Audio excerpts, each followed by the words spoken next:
کورد ڕێکەوتن کراوە چ لەگەڵ ئەمریکا چ لەگەڵ عێراقدا تا ئەو جێگانەی کە ئێمە خۆمان کورد بە کوردستانی ئەزانێ تا ئەو جێگانە یاخود تا ئەتوانین بڵین تا بەلەدەی مووسڵ کورد تا ئەو جێگانەی کە گوندەکان کوردستانن یا کوردن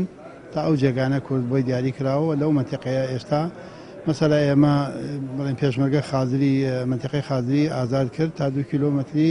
حەمدانیە ئیتر فەرمومان لە جێیشی عێراقی کردەوە خۆتەوە حەمدانیە بۆ مووسڵ مەسەلا لە بەرتەلە بە هەمان شێوە و لە دوێنێش لە ئەوە تۆبزاوە بە هەمان شێوە ئەو منتیقانە کورد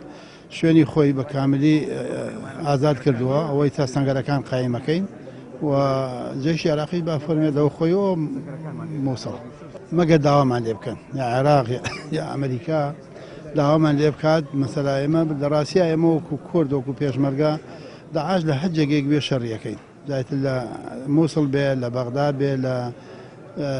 سووریا بێ لە هەر جێگەیەک بێ چونکە دوژمنێکە بە ناحەق شەڕێکەوە 2 ساڵە سەپاندوو بەسەروانە بەڵام هەرکە ئێمە ئێستا ئێمە ئێستا ئەو حەدەیەکی خۆمان ئێستا تێیداین سەنگەرمان لێداوە پێشمەرگە ناچێت